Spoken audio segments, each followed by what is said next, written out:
focus on God. So we need to just consider what our nets are.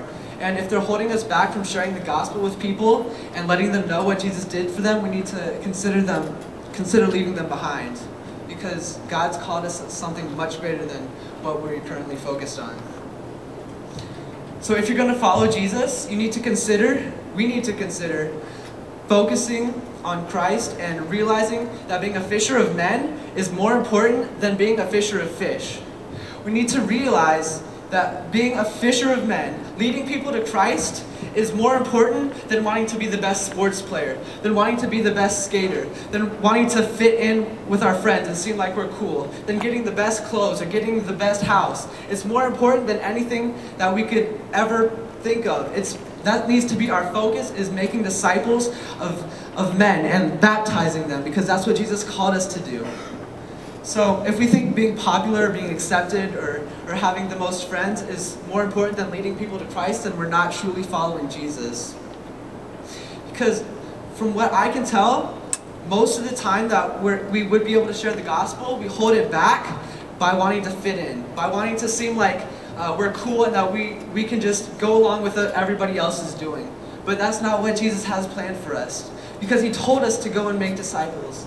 But we just care so much about what people think of us that we never truly step out of what we think is our safe zone, and just to see how people would react to it. How much different would our schools and our streets be looking if we cared about what Jesus had planned for us and making disciples more than what we thought of what people thought of us? Because look at what the apostles did. They changed the world by not caring about what people thought of them. If they cared about what people thought of them, they wouldn't have died and been stoned to death and crucified for something that they didn't really care about. And so we need to look to them to have an example of what it means to truly be sold out for Christ and truly chasing after Christ. And I've been homeschooled since 5th grade, so I've been kind of sheltered from a lot of things like drugs or alcohol. But I've had my personal struggles that I've had to leave behind. I used to struggle with a lot of cursing and a lot of anger towards just things that did not matter. I would constantly get mad over people just talking bad about me, or just I would curse my sister out just because we got in a fight over something stupid like a Pop-Tart. I'm serious. Like, it's sad, and that ended up in having a very bad relationship with my sister up until a couple of years ago, right before she moved to college.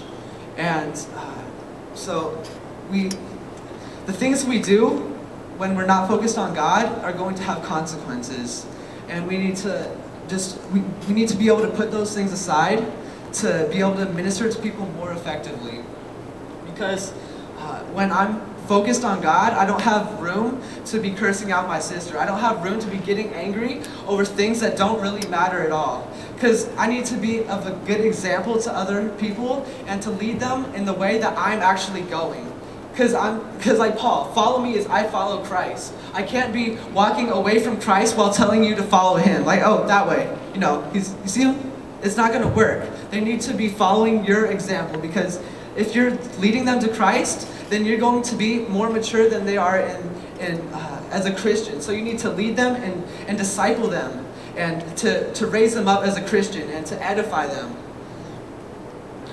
So we just need to think about what God would have us do when we're at our schools, when we're talking with friends. Like, how could I just put the gospel into something that wouldn't come off as judgmental or overpowering, but yet still bring the message across and give me the ability and just the time to spread the gospel with somebody? Because that's what really matters when we're coming with different things in our lives. We need to focus so much on that we don't care about what people think of us, because that's not what Christ called us to do. So let's read the passage starting at verse 21. Going on from there, he saw two brothers, James the son of Zebedee and his brother John. They were in a boat with their father Zebedee, preparing their nets. Jesus called them, and immediately they left the boat and their father and followed him.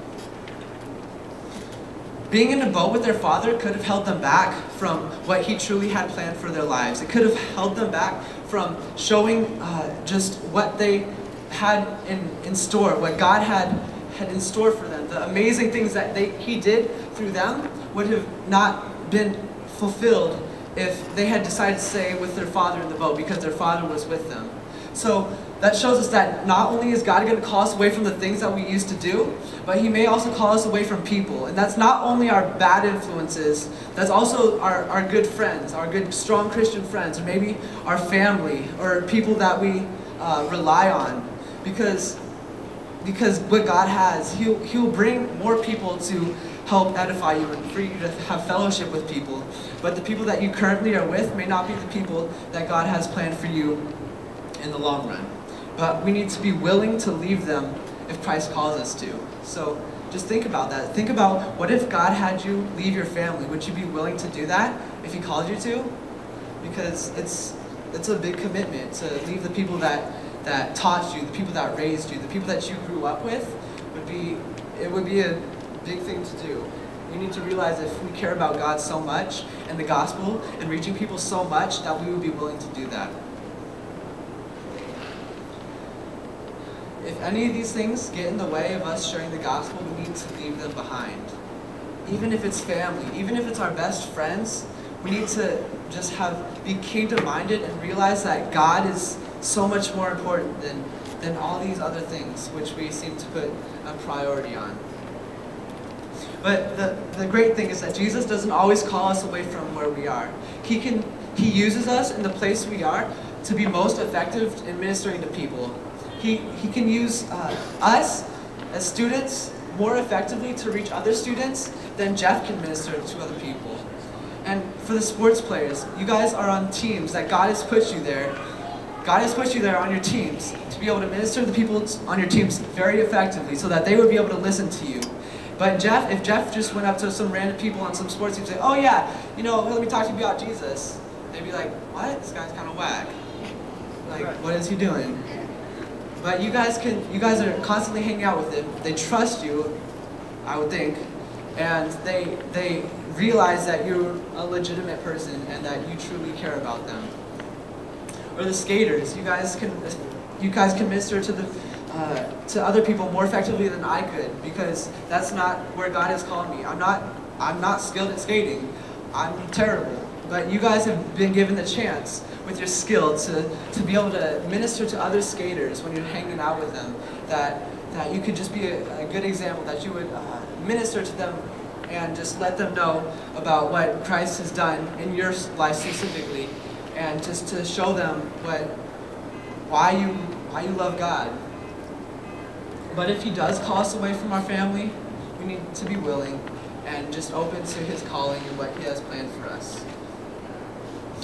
Because we need to follow Christ wherever he leads. So we can't be distracted like Peter when he was focused on Jesus, and then we turn to the other things and realize that we're sinking because we're not focused on Jesus. So we need to just realize that our lives are truly fulfilled and truly have meaning when we're following Jesus and leading other people to Christ. Because that's the thing that Jesus has planned for us. Because that's the first thing that he told the disciples when he told them to follow him.